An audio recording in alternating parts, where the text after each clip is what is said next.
In 1985, demolition crews stood ready to tear down one of the most extraordinary palaces ever built in America.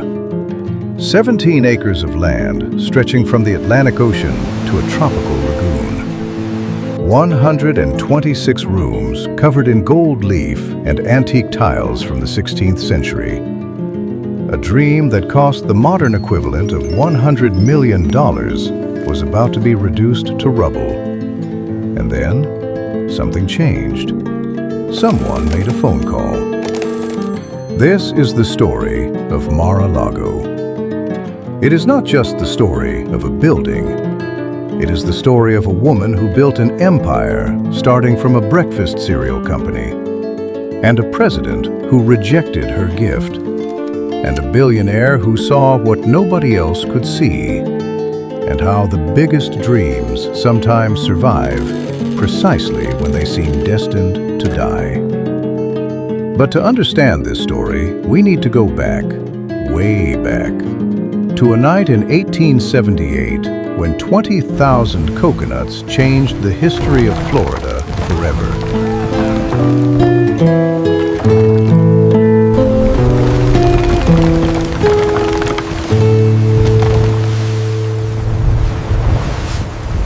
On January 9th, 1878, a Spanish ship called Providencia ran aground off the coast of Florida. It was carrying 20,000 coconuts from Havana to Barcelona, and the cargo spilled into the waters, and the waves brought it ashore on an island that the few local inhabitants simply called Lake Worth Country. Those pioneer families wasted no time. They gathered the coconuts by the cartload, and instead of eating them, they planted them. The coconut palm is not native to Florida, but in that sandy soil and subtropical climate, it thrived as if it had always been there. Within 10 years, the palms covered the coastline, and the island needed a new name. Palm Beach seemed perfect. Now picture this scene. It is 1893, and a 63-year-old man is walking along that strip of land. He is phenomenally wealthy, thanks to his partnership with John Rockefeller in Standard Oil. His name is Henry Flagler, and he is about to transform a frontier outpost into the place where the American elite would spend every winter. Flagler saw what nobody else could see. Not a mosquito-infested swamp, but a paradise waiting to be built. He bought all the land he could and started building the Royal Poinciana Hotel with 1,100 rooms, making it the largest wooden structure on the planet. But there was a problem. Where would the workers live, and where would the guests shop? Flagler looked across the lake and made a decision that would shape the region forever. He founded a new town called West Palm Beach, designed from the start as a service community. The workers would live there, and the shops would operate there. Everything needed to maintain the luxury resort across the water, but invisible to the guests enjoying their tropical escape. On February 11, 1894, the Royal Poinciana opened its doors, and the following month, Flagler's railroad reached West Palm Beach. For the first time, the wealthy from the north could travel to the island in private cars and step off the train directly into the hotel without ever encountering the rough Florida frontier. And they kept coming every winter. 8 weeks a year, when the wealthiest families in America fled the northern cold for the warmth of Florida. They did not just visit, they built houses. Winter villas that rivaled the greatest estates of Newport. In 1902, Flagler raised the bar even higher by building Whitehall, his own 55-room residence. A marble palace that announced to the world that Palm Beach was no longer a frontier outpost. It was a destination for the American elite.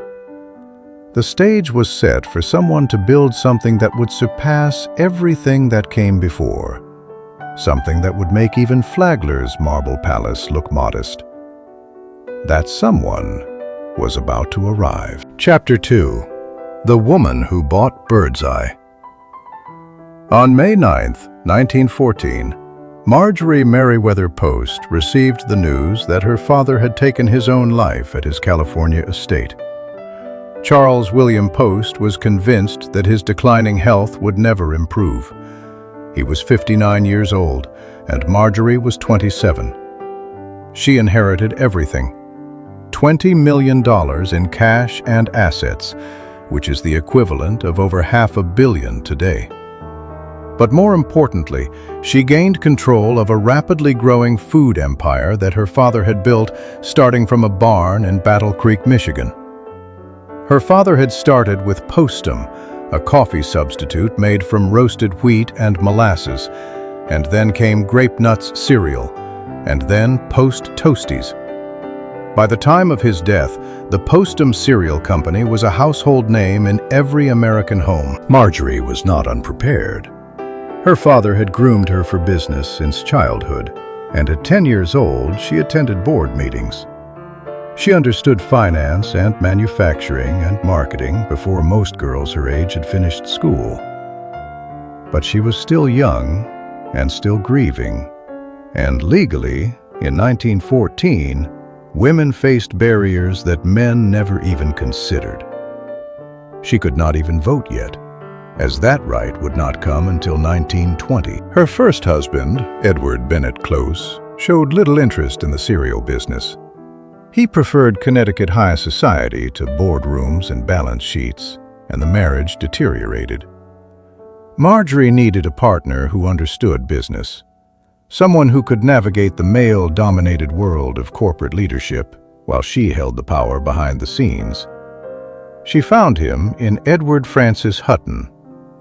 E.F. Hutton was a stockbroker and financier with aggressive instincts and sharp business sense. He saw opportunities where others saw risks. When Marjorie divorced Close in 1919 and married Hutton the following year, she gained a strategist. Together, they transformed Postum into a food empire. The company went public in 1922, with Marjorie retaining majority ownership, and Hutton became chairman. They began acquiring other brands: Jell-O in 1925, and Walter Baker Chocolate in 1927, and Maxwell House Coffee in 1928. But the most important purchase came from an unexpected encounter at sea. Marjorie and Hutton were sailing their yacht off Massachusetts when their cook served a surprisingly delicious meal. The goose had been frozen solid for 6 months. Frozen food in 1929 meant poor quality because the ice crystals that formed during slow freezing destroyed the texture and flavor. But Clarence Birdseye had invented a flash freezing process that changed everything. Marjorie saw the potential immediately, but Hutton was skeptical. Grocers would need to install expensive freezers, and consumers were not accustomed to frozen products, and the infrastructure did not exist. Marjorie insisted. She remembered her mother spending endless hours canning food on their Battle Creek farm, and she knew that any technology that saved housewives that labor would succeed. They purchased Birdseye's General Seafood Corporation for $22 million in 1929, and the Postum Cereal Company needed a new name to reflect its expanded scope. It became General Foods Corporation, and Marjorie was now one of the most powerful business women in the country. But power could not fill every need. She collected art and hosted charity events at her 54-room New York apartment, and her social calendar rivaled her business schedule. And every winter she craved escape. Her first Florida property was modest by her standards, adequate for a few weeks of sun, but far too small for the elaborate entertaining she envisioned. In 1923, Marjorie went looking for property, and she crawled through dense underbrush with her realtor searching for the right parcel. Palm Beach was small, and most desirable oceanfront was already claimed, but she required substantial acreage with the right geography. She found 17 acres stretching from the Atlantic Ocean all the way to Lake Worth Lagoon. The land sat on solid coral, which was crucial for supporting a large structure in hurricane-prone Florida. Water views in both directions, with a sheltered lagoon on one side and open ocean on the other. Now she needed architects, not just builders, but artists who could execute her vision. Chapter 3. 600 workers and 3 shiploads of stone. Marjorie Merriweather Post stood on 17 acres of Florida scrubland in the spring of 1923 and described her vision to the 2 men she had hired. Marion Sims Wyeth would handle the structure and floor plan, while Joseph Urban would transform those bones into spectacle. Urban was a theatrical designer who had created sets for the Metropolitan Opera and worked with Florenz Ziegfeld. He understood drama and spectacle, and he knew how to make spaces feel grand without sacrificing livability. Construction began in the fall of 1923, and the site transformed almost overnight into a massive operation. Post had authorized whatever workforce was necessary, and hundreds of men arrived looking for work. The foundation required careful planning because Palm Beach sat on coral reef, which provided solid support but resisted excavation. Crews used dynamite to break through the hardest sections. Post had been explicit about one thing. She wanted the finest materials available, regardless of origin or expense, and Urban took her at her word. 3 shiploads of Dorian stone left Genoa, Italy, bound for Palm Beach. That fossil-bearing limestone appealed to Post for a specific reason. It aged rapidly, developing a weathered patina that made new construction appear established. The interior would be even more dramatic. Post had located a collection of antique tiles, reportedly 36,000 of them, with some dating back centuries. Each tile was unique, with some featuring geometric patterns and others depicting scenes or floral designs. Installing them required craftsmen who could arrange centuries-old ceramics in ways that created coherent floors while accommodating irregular shapes and sizes. Other materials came from equally distant sources. Black and white marble flooring blocks came from a Cuban castle, and Venetian silk would line certain walls, and carved wooden beams in the Spanish style would support ceilings throughout.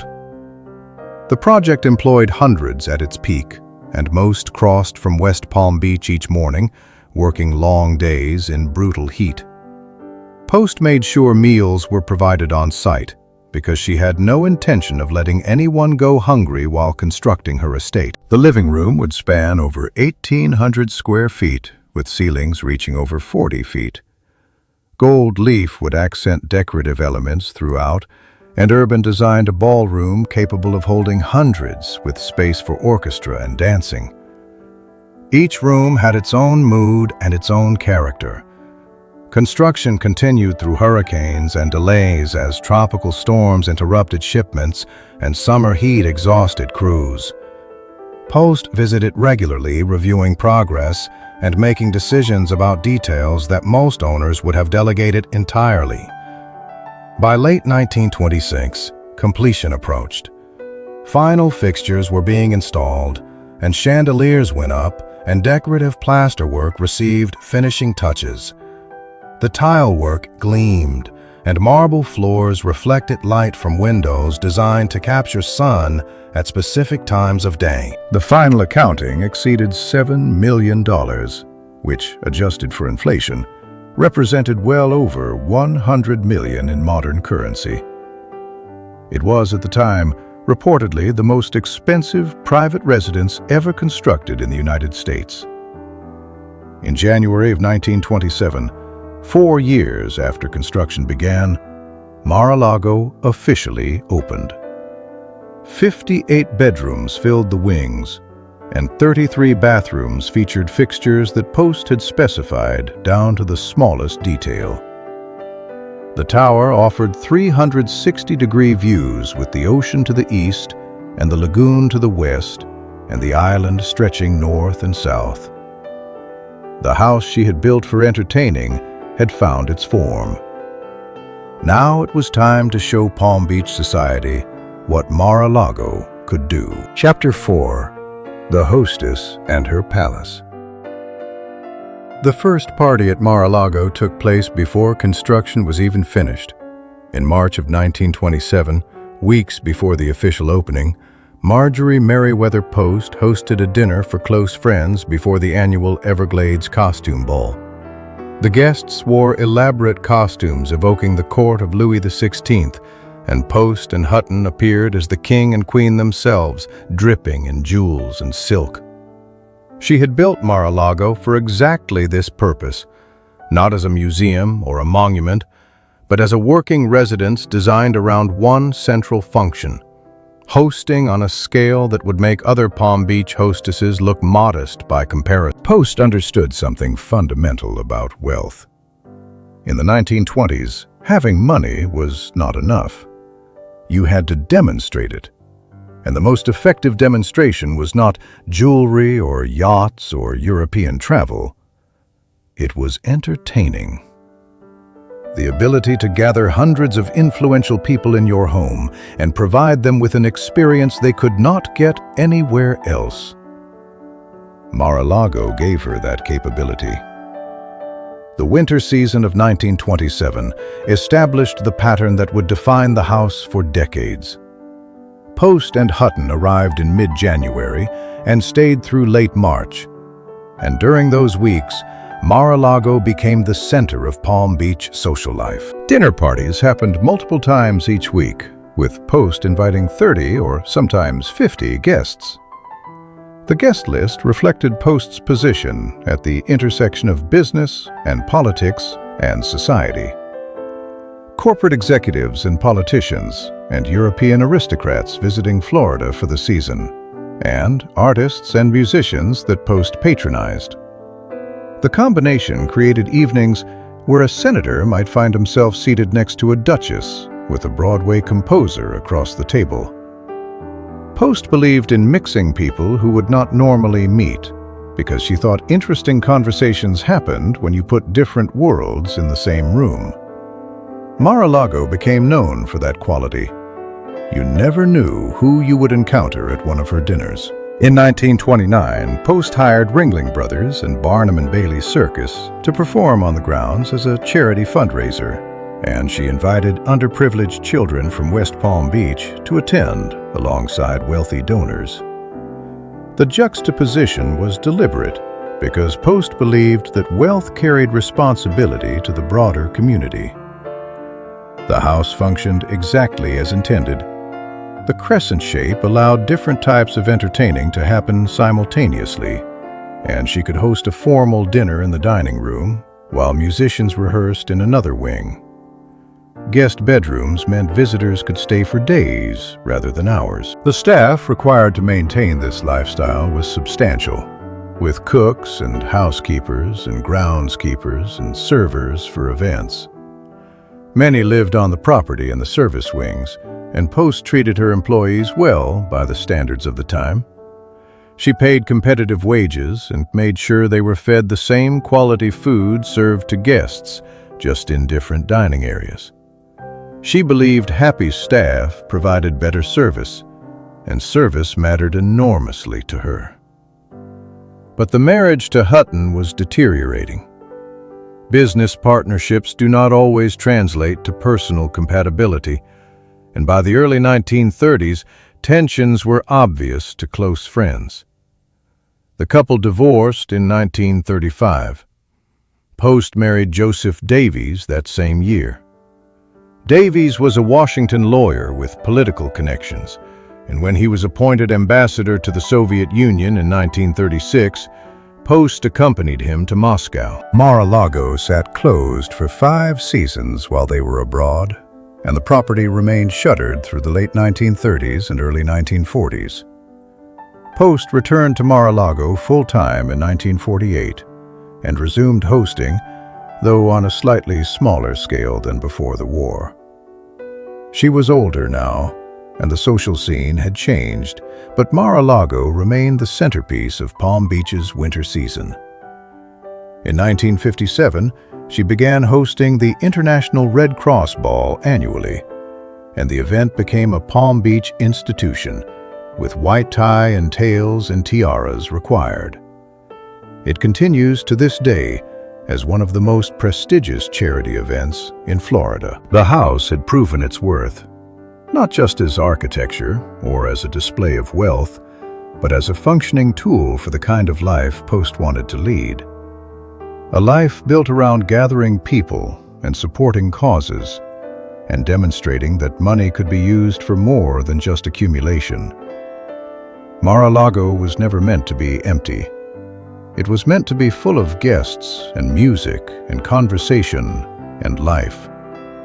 And for nearly 50 years, Marjorie Merriweather Post made sure it was exactly that. Chapter 5. A gift nobody wanted. Marjorie Merriweather Post began planning her death in the late 1960s, not morbidly, but practically. At 80 years old, with declining health, the question of what would happen to 3 massive estates demanded answers. Hillwood in Washington would become a museum for her art collection, and Camp Topridge in the Adirondacks could go to New York State. But Mar-a-Lago presented a unique problem. No single family could afford the operating costs with staff and grounds and utilities and repairs. The expenses exceeded $1 million annually.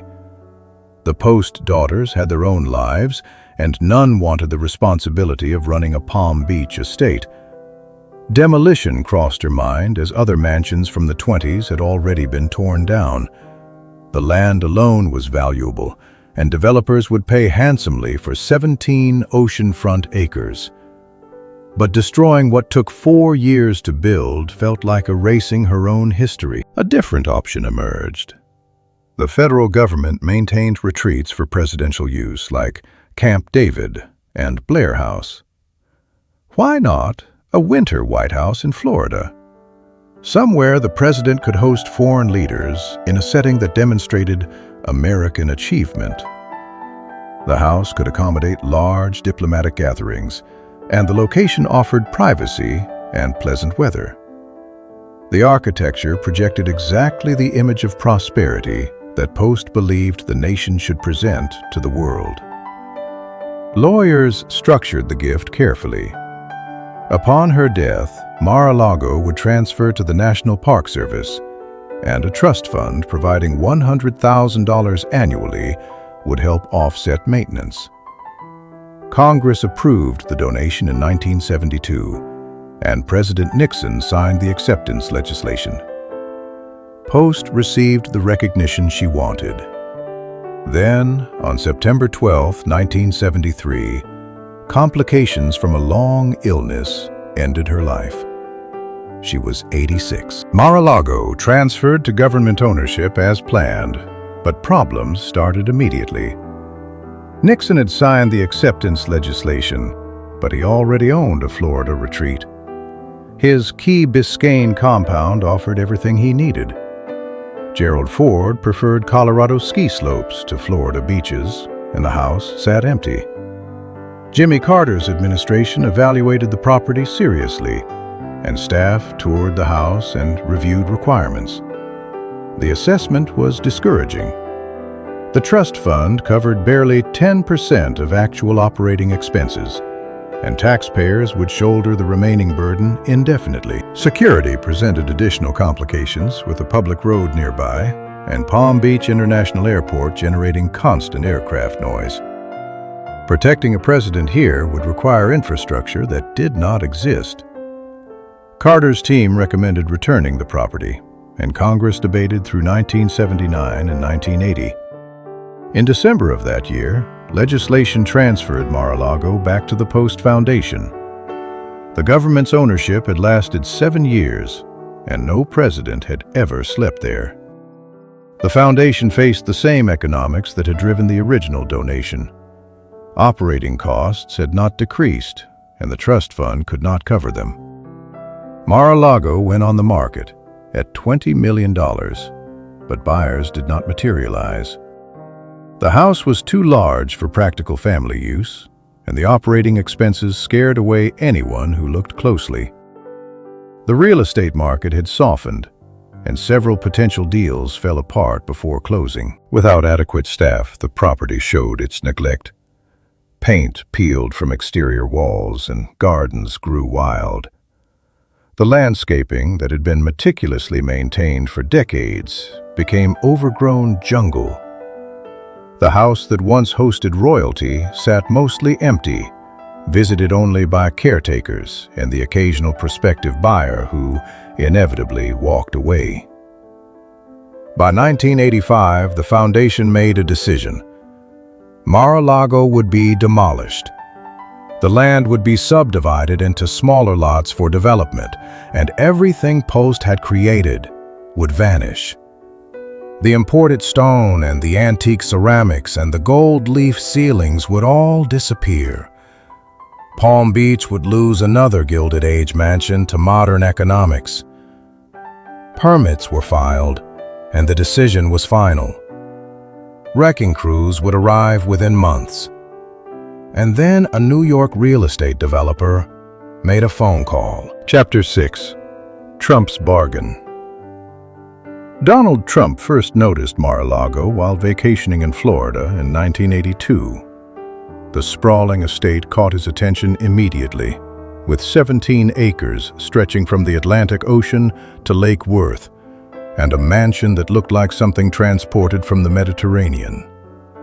The Post Foundation had listed the property at $20 million, and nothing else on the Florida coast could compare to this combination of land and location and architecture. He was 39 years old, and Trump Tower was under construction in Manhattan, establishing his reputation for ambitious projects. New York real estate was his territory, and Florida represented unfamiliar ground, but ground worth exploring. His first offer was $15 million, but the foundation rejected it without serious consideration because the asking price reflected decades of construction costs and irreplaceable craftsmanship. Other interested buyers circled the property over the following months, and several signed purchase contracts. But financing fell through, and inspections revealed expensive repairs. Each deal collapsed before closing. Market conditions weakened throughout 1983 and 1984, and the mansion sat unsold. Trump watched and waited. 3 years passed, and rather than raise his offer, he found a different approach. A narrow strip of beachfront property lay between Mar-a-Lago and the ocean, and it belonged to Jack Massey, a businessman who had made his fortune building Kentucky Fried Chicken into a national chain. Trump paid Massey $2 million for the land, and then he made an announcement. He intended to build a house on his new beachfront lot, and the structure would rise directly in Mar-a-Lago's sightline, blocking the views of water and horizon from the main terrace. Anyone standing on the famous loggia would see Trump's roof instead of the Atlantic. The mansion's most celebrated feature, which was its unobstructed oceanfront panorama, would be permanently compromised. The foundation recognized the threat immediately. Selling to Trump at a reduced price was painful, but watching him destroy the ocean views while the property remained unsold would be catastrophic. Other potential buyers vanished because nobody wanted a historic estate with a spite house blocking the scenery. Negotiations resumed under very different circumstances. Trump also understood what the foundation possessed beyond the real estate itself. The rooms contained antique furniture and oriental carpets and porcelain and decorative objects that Marjorie Post had collected across 5 decades of travel. Independent appraisers valued these contents at $8 million, which was nearly half the current asking price for the entire property. By December of 1985, both parties signed the purchase agreement. The exact final price remains debated in historical accounts. Trump wrote in his autobiography that he paid $5 million for the house and land, plus $3 million for the furnishings, while contemporary news reports cited figures ranging up to $10 million total. The precise number matters less than the outcome. Trump had acquired Mar-a-Lago for roughly half its listed value, and the antiques and furniture inside may have been worth more than his entire payment for the real estate. His wife, Ivana, took immediate charge of restoration, and contractors descended on the property. Roofs were repaired and mechanical systems replaced, and gardens that had grown wild were cut back and replanted. The work continued for months and cost millions beyond the purchase price. When the house was ready, Trump began inviting guests. Business associates flew down to see the property, and celebrities attended gatherings in rooms that had hosted diplomats and royalty under Post's ownership. The mansion that had stood quiet for over a decade was filled with people again. He had paid around $10 million for something that cost the modern equivalent of $100 million to construct. The land stretched across the island in a configuration that zoning laws now made impossible to replicate. Every previous buyer had seen the expenses. Trump saw something else entirely. Chapter 7. A club like no other. By 1990, Donald Trump was in financial trouble. His Atlantic City casinos were losing money, and the real estate market had softened. Bankers who had once competed to fund his projects were now questioning his ability to repay loans. Mar-a-Lago contributed to the problem. Annual maintenance exceeded $3 million, and the house required constant staff and groundskeeping and climate control and repairs, regardless of whether anyone was staying there. The bills arrived monthly without pause. Trump approached the town council with a proposal. He wanted to subdivide the estate into smaller residential lots and sell them to developers. The mansion would remain, but the surrounding acreage would generate immediate cash. The town rejected him because Mar-a-Lago held National Historic Landmark status, and residents who lived nearby had no interest in construction crews and new neighbors. The council told Trump to find another solution or continue shouldering the costs himself. Negotiations stretched over the following years, and in 1993, both sides reached a compromise. Trump could convert Mar-a-Lago into a private membership club, and he would maintain the historic structure and grounds. In exchange, the town would permit limited commercial use, with events and dining and guest accommodations for members. The arrangement gave Trump a revenue stream, while preserving the estate's character. The Mar-a-Lago Club opened in 1995, with initiation fees starting at $25,000 and annual dues adding thousands more. Members gained access to the pool and tennis courts and spa facilities and dining rooms. They could host private events in spaces that had once welcomed ambassadors and heads of state. The waiting list grew steadily, and membership was capped at 500. But the club distinguished itself in ways beyond its architecture and amenities. Other private clubs in town had long maintained restrictive membership policies. Jewish applicants found themselves perpetually waitlisted at certain establishments, and African American families were quietly steered elsewhere. The exclusions were rarely written down, but consistently enforced. Everyone in the community understood which doors were truly open and which were not. Trump took a different approach. The Mar-a-Lago Club accepted members regardless of religion or background. Jewish families joined alongside established Protestant dynasties, and African American professionals received the same consideration as anyone else. The club reportedly welcomed gay couples at a time when other establishments would not. Whether this represented genuine conviction or business calculation became a matter of debate. Skeptics noted that many wealthy residents of the area were Jewish, but had no club of their own. And by welcoming them, Trump tapped a market that competitors had ignored. Supporters argued that his willingness to challenge local norms took courage, regardless of motivation. The Anti-Defamation League praised him for highlighting discrimination at Palm Beach clubs, with its president telling reporters that Trump had put a spotlight on the community's less attractive practices. By the late 1990s, initiation fees had risen substantially as demand increased. The property that had nearly bankrupted him was now generating millions in annual revenue. Trump maintained private quarters in a closed-off wing, while the rest of the estate operated as a thriving business. Celebrities performed at the club, with Celine Dion and Billy Joel giving concerts for members. The International Red Cross Ball, which was the formal charity event that Marjorie Post had hosted for decades, continued under new ownership.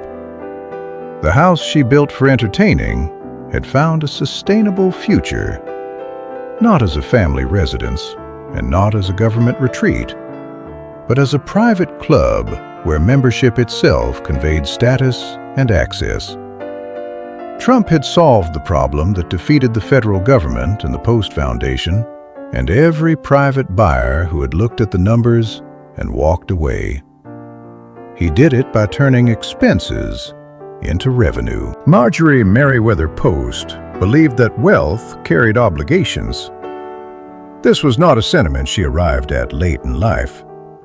From her earliest years of fortune, she understood that money accumulated without purpose served no one, not even its owner. Her giving reflected this conviction. During World War I, while still in her 20s, she funded an American military hospital in France, and decades later, the French government awarded her the Legion of Honor. The causes she supported revealed her values. She gave consistently to the American Red Cross, serving not merely as a donor, but as an active volunteer. The Salvation Army received her support as well. Unlike some society donors who preferred prestigious cultural institutions, Post understood that feeding the hungry and sheltering the homeless addressed needs that galleries and concert halls could not. The Boy Scouts of America became one of her signature causes, and in 1971, she was among the first 3 people ever to receive the Silver Fawn Award. Her passion for music led to substantial investments in the National Symphony Orchestra. In 1955, she contributed $100,000 specifically for free public concerts, and she funded these concerts annually for years afterward. The Merriweather Post Pavilion in Maryland bears her name today as an outdoor concert venue that continues her mission of bringing music to broad audiences. When plans emerged for a national cultural center in Washington, Post wrote a check for $100,000. That center eventually became the John F. Kennedy Center for the Performing Arts. Much of her philanthropy remained anonymous. She helped individuals whose names never appeared in newspapers, families facing hardship, and students who needed tuition, and workers from her various estates who encountered difficulties. The full scope of her private giving will never be known because she preferred it that way. She had spent 9 decades accumulating beautiful things, art and houses and jewels and friendships. In the end, what she gave away defined her more than what she kept. Mar-a-Lago remains.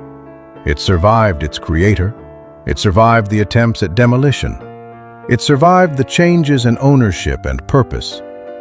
A testament to what happens when vision and stubbornness and unlimited resources meet on a narrow Florida island.